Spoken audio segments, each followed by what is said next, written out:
لما بتطلع الإذاعة البريطانية وبتقول إن جمال عبد الناصر كلب مثلا زي ما قالوا، بنقول لهم وانتوا ولاد 60 كلب.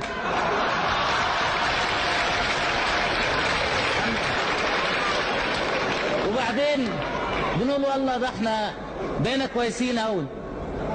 كان زمان جريدة التايمز تكتب كلمة يسقط رئيس وزراء مصر، والنهارده بورسعيد سقطت رئيس وزراء بريطانيا.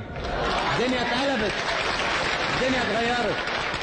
يشتموا زي ما يشتموا، ما بيهمناش. الدول اللي بقت دول من الدرجة الثالثة تشتم زي ما تشتم، زي اللي من الدرجة الثالثة عندها ايه غير الشتيمة.